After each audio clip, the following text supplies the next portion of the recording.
In today's video, I'm going to teach you how to add custom CSS in Webflow. If you've been wanting finer control over your styles, this walkthrough will show you a smooth way to add and manage custom CSS right inside your project.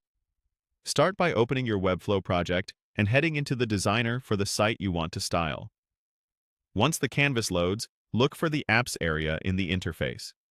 Open it to access the Webflow Apps Marketplace.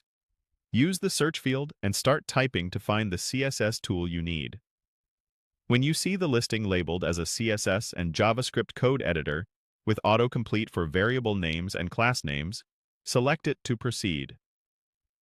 Open the full listing so you can quickly review the details. Take a moment to read the description tab to understand what the editor offers and how it integrates with your site. Then switch to the Permissions tab to confirm the access it needs.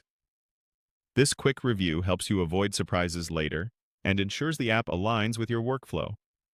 When you're ready, choose Install on Site and confirm the site you want to connect. After installation finishes, return to your designer and open the app from the Apps area. Choose New CSS to create a new style sheet. This launches the editor where you can paste or write your custom CSS.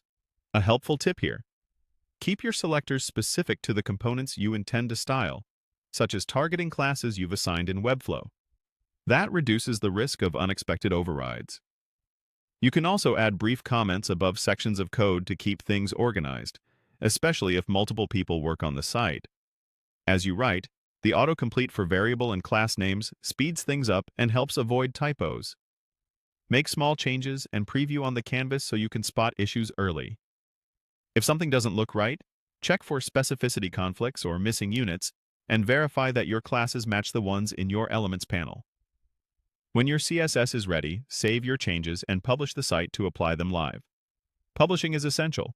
Your updates won't appear on the live domain until you do.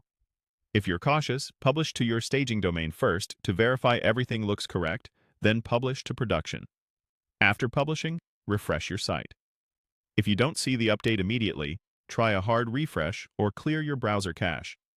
That's all you need to add custom CSS in Webflow using the integrated code editor. Keep your styles modular, name consistently, and publish after each meaningful